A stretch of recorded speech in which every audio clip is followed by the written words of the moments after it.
네, 울산의 한 대학교 강사가 학생에게 원조 교재를 부추기는 등 성추문 관련 내용이 SNS를 통해 확산하면서 논란이 일고 있는데요. 정작 피해자 신원을 알 수가 없어서 경찰이 수사에 어려움을 겪고 있습니다. 네, 어떤 내용인지 노영희 변호사와 함께 자세히 짚어보겠습니다. 어서 오십시오. 어서 오세요. 저희가 사건 사고를 짚다 보니까 참 기가 찰 노릇의 사건이 많은 것 같습니다. 네. 이 보니까 대학 소셜 네트워크 서비스의 자신의 학과 교수, 그러니까 강사인 것 같아요. 원조 교재를 알 수 있다는 여대생의 글이 올라서 논란이 일고 있는데 좀 자세히 짚어주시죠, 먼저. 그러니까 이게 7일에 있었던 일인데 그 울산에 있는 모 대학교에 다니는 여학생이 페이스북에 이제 올라와 있는 자기 학교 계정을 통해서 밝힌 내용입니다. 그 본인이 방학 때 서울에서 고시원 생활을 하고 있는데 전공 과목을 가르치는 선생님, 그러니까 교수님께서 전화를 걸으셔서 그 취직에 도움될 만한 인사를 소개시킬 테니 나와라라고 했다는 거예요. 그래서 당연히 취직이라고 그러니까 요즘 학생들이 가장 관심이 많은 거 아니겠습니까? 그래서 너무 감사한 마음에 따라갔는데 그 가봤더니 기업의 임원이라고 하는 분이 같이 나와 계시면서 그분이 내가 예전에 어떤 여자분을 키워주었다. 그래서 그 여자분에게 옷도 사주었고 화장품도 사주었다. 뭐 뭔가 거기 좀 이상하게. 예, 이상하게. 그래서 삼촌이라고 불렀다. 같이 나다니면 좀 이상하기 때문에 사실은 그 안에서 만났다. 뭐 이런 얘기를 많이 하면서 몸매에 대한 얘기도 하고 결론적으로는 15만 원이라고 하는 용돈을 줬다는 거예요. 그래서 그 여학생이 그 자리에서는 너무 당황해서 일단 돈을 받아가지고 나왔는데 곰곰이 생각해보니까 너무 화가 많이 나고 이해할 수가 없어서 그 교수님한테 문자 메시지로 내가 이 15만 원을 돌려주겠다라고 얘기를 했습니다. 그리고 많이 불쾌하다는 의사를 표현했더니 선생님께서 뭐라고 하셨냐면 당신도 너무 과민한 거 아니냐. 이걸 한번 생각해봐라. 이런 얘기를 했다는 거예요. 물론 이제 없었던 일로 하자. 아니냐, 뭐 이런 식으로 얘기했나 보죠. 그러니까 없었던 일로 하자는 말은 했지만 어쨌든 간에 중요한 건 너가 너무 과민해서 이렇게 받아들이는 거 아니냐. 이런 식으로 비난하는 말을 했다는 거예요. 그래서 그게 과연 가능한 일인지 사실은 조금 놀랍습니다. 그렇네요. 네, 이제 경찰이 이번 사건과 관련해서 이제 SNS에 글을 올린 사람이 누구인지를 추적하고 있다고 하는데 만약에 이 글이 사실이고 교수가 그러면은 여기에 대해서 처벌을 받게 된다면 뭐 어떤 처벌을 받게 되는 겁니까? 근데 사실은 이제 경찰에서 얘기하고 있는 것은 현재 신원 파악이 상당히 어렵다. 왜냐하면 이게 익명으로 올라온 그 게시 글이기 때문에 그걸 누가 썼는지 피해자 특정이 사실은 어렵다. 그러니까 본인이 좀 나서줬으면 좋겠다 이런 얘기를 하고 있고요.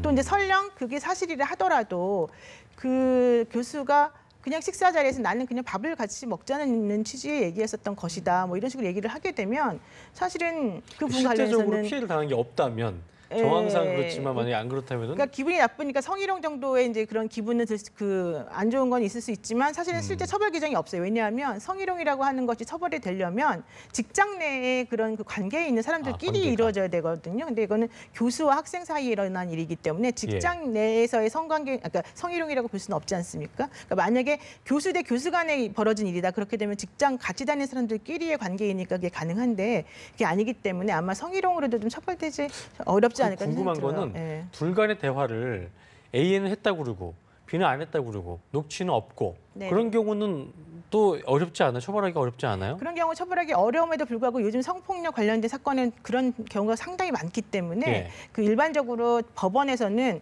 일관적 이유로 그 피해자가 똑같은 정도로 구체적으로 아주 정확하게 진술을 한다라고 한다면 그 사람의 말을 믿겠다.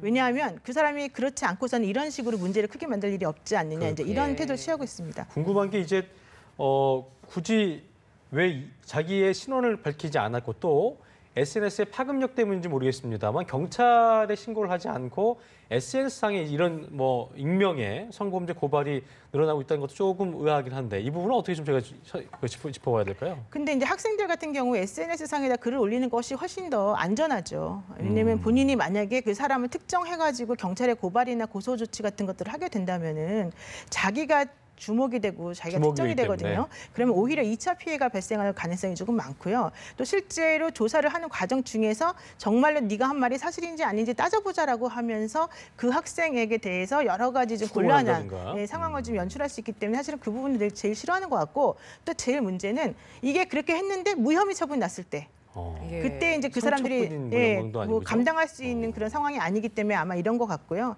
요즘 그래서 SNS를 이용해서 사람들의 여론이나 이런 것들을 조금 들어보고 댓글의 반응을 좀 확인해 본 다음에 용기를 얻어서 다른 식으로 처벌하게 해달라 이런 식으로 고소하는 경우가 사실 더 많습니다. 이게 사실이라면 이분도 이제 피해자분도 뭔가 좀 두려운 마음이 있어서 익명을 했을 수도 있겠네요. 그럴 수도 있는데 또 사실 이분 같은 경우에는 그냥 뭐 적극적으로 원조교제라고 하는 것을 제안받았다기보다는 그런 뉘앙스를 사실은 풍기고 자기에게 우회적으로? 용돈 준 거밖에 없기 때문에 그렇군요. 아마 무혐의 처분할 가능성이 많아서 그럴 가능성도 좀 있습니다. 알겠습니다. 예.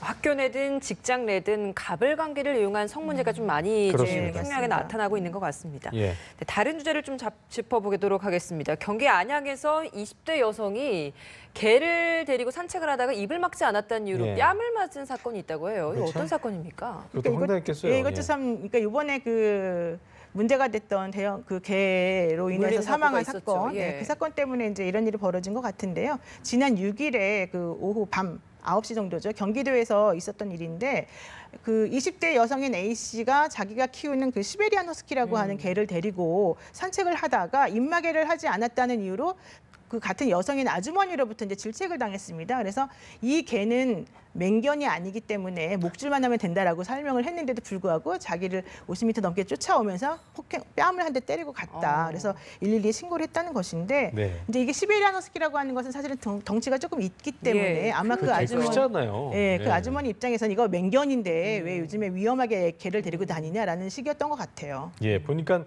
그러니까 우리가 봤을 때 개가 크니까 아주머니 그렇죠. 입장에서는 최근에 그런 사건도 있었기 때문에 뭐라 할 수는 있는데 그렇죠. 쫓아가서 이게 지금 때린 게 문제가 된 거잖아요. 그러니까 저는 이 아주머니도 약간 조금 과했던 것 같아요. 네. 왜냐하면 좀 내가 위협감을 느낄 수 있어요. 걔가 크니까. 예. 그러면은 너 좀 위협감 느끼니까 좀 입마개 하지 그랬습니까라고 말할 수는 있죠. 근데 그쵸. 예. 예, 충고도 아니다. 할 수 있을 예, 텐데. 아니다. 이 개는 사실은 그냥 목줄만 씌우면 됩니다라고 말했으면 그냥 그 길로 가면 되는데 이제 부득이하게 쫓아가서 뺨까지 때린다는 것은 사실 상식적이지가 않아서 이제 그분의 행동은 매우 잘못된 거죠. 당연히 이제 폭행죄로 입건될 가능성이 높은 사건인데 예. 이제 문제는 이런 식으로 그 반려견과 그 반려견을 키우는 사람 내지는 그 일반적으로 반려견을 싫어하는 사람들 간의 이 공존관계 문제 그렇죠. 이런 것이 사실 가장 큰 문제인 것 같아요. 그러니까 우리 일반인들도 반려견을 키우는 사람에 대해서 이해력을 조금 더 키워야 될 가능성이 좀 있고 강아지를 예. 좋아하는 사람과 예. 그러지 않는 사람의 예. 그 의식이 너무 다르기 그렇죠. 때문에 다르기도 하고 또 예. 그 개를 키우는 입장에서는 인식이. 나는 예쁘지만 다른 사람은 무서워할 수도 있고 그렇죠. 위협될 수 있다는 걸 좀 인식을 해야 되는데 그런 부분이 맞습니다. 좀 문제인 것 같습니다. 예. 또 현재 우리 동물보호법 시행 규칙에서 이제 입마개를 사용해야 하는 개에 대한 규정이 좀 너무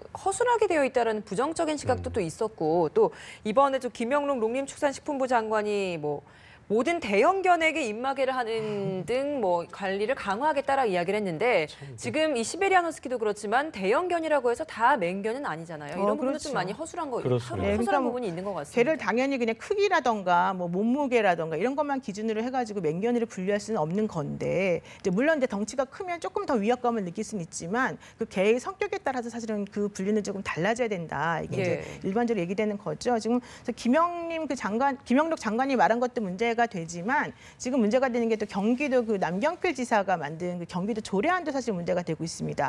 지금 경기 어떤 조례안에서는 내용이었죠? 예. 이게 이제 15kg 이상 되는 반려견에 대해서는 입마개를 의무화해라. 예. 그리고 목줄은 2m 이내로만 짧게 이제 하고 다녀라 이런 얘기거든요. 예. 그랬더니 지금 현재 경기도와 관련된 청원들이 이제 많이 올라오고 있어요. 이건 너무 심한 거다. 이렇게 일률적으로 할 수는 없는 것이다라고 얘기를 하고 있는 것이고 예. 또 부산 진구 같은 경우에는 가구당 반려견은 5마리만 키우게끔 제한하자 이런 또 그 조례안을 지금 자유한국당의 그 의원이 내고 있거든요. 또 여기에 대해서도 지금 반대하는 입장들이 상당히 많습니다. 그러고 보니까 개 키우는 사람들 얘기 들었더니 이 맹견들은요 이걸 주인이어도 채우는 것도 위험하대요. 이게 싫어하다 보니까 그러다가 사고 날 수도 있어서 이 부분이 참 상당히 좀 위험해 보이는 것 같긴 합니다. 근데 주인도 예. 통제할 수 없는 개라면 그렇죠. 사실은 키운다는 예, 게 어떤 다니기가 좀 어렵기도 식인지 하겠고. 조금 의심스럽긴 해요. 그래서 그러니까요. 맹견에 대해서는 중성화를 조금 시키는 것이 필요하고 그렇습니다. 그다음에 치아 같은 것들이 사실은 상당히 날카로워서 그 한번 물면 놓지 않고 2차도 감염이 될 수 예, 있겠고. 그리고 깊숙이 살 속으로 파고 들어가서 그렇죠. 문제가 되거든요. 그러니까 예. 치아도 조금 갈아주고 뭐 이런 식으로 좀 다른 조치를 취하는 맞습니다. 게 어떨까 싶습니다. 자, 주제를 좀 바꿔서 어제 경부 고속도로 대구 구간에서 이게 참 그러니까 이런 상상을 했을 것 같아요. 내가 이 상황 됐으면 어떻게 했을까라는 생각이 들긴 합니다만 5만 원짜리 지폐 수십 장이 날려 들어갔고 이게 20여 대가 급정거를 하면서 소동이 벌어졌다 그러는데 네네. 상당히 좀 해프닝이었던 것 같습니다. 지난 8일 어제였죠. 오전 9시 20분 경에 경부고속도로 상행선 부분에 130.6km 지점에서 졸음쉼터가 있었나 봐요. 그 졸음쉼터 근처에서 이제 수십 장의 5만 원권 지폐가 흩뿌려지고 있는 거죠. 그래서 사람들이 전부 다 한 20대 정도 차가 세워서 갓길이네요, 갓길. 예, 그 돈을 주스려고 노력을 했다는 것인데 그래서 예. 이제 고속도로 순찰대가 가니까 이미 상황은 종료되었다. 근데 상당히 위험했다 이런 얘기여서 예. 사실은 이제 이 돈은 누구 돈인지 모르겠지만 어쨌든 주인이 있을 거 아닙니까? 그렇죠. 근데 위험하게 그런 돈을 주스려고 차를 세우는 것도 문제가 되고 예. 또 설령 주섰다 하더라도 자기 돈이 아니기 때문에 문제될 수 있으니까 그런 일은 하시면 안 돼요. 근데 이제 또 견물생심이라고 법적으로 문제가 되는 거죠. 아, 예. 걸 줍게 되면. 도로교통법에 보면 이제 고속도로상에서 함부로 주정차를 못하게 되어 있기도 하고요. 지금 점유이탈물 횡령 같은 경우에는 지금 형사적으로 처벌을 강화하는 입장에 있기 때문에 문제가 되는데 이 돈은 어제 회수된 돈이 50만 원 정도래요.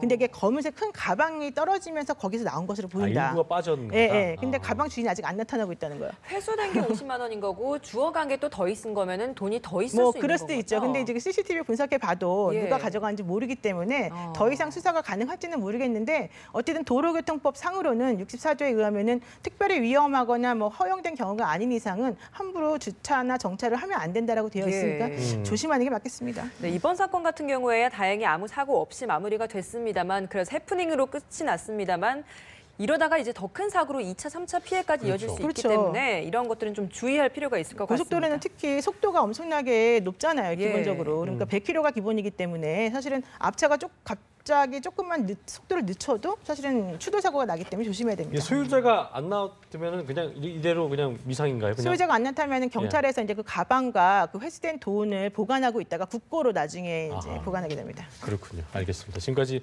노영희 변호사와 함께 주요 사건 소식 자세히 짚어봤습니다. 오늘 말씀 고맙습니다. 네, 고맙습니다.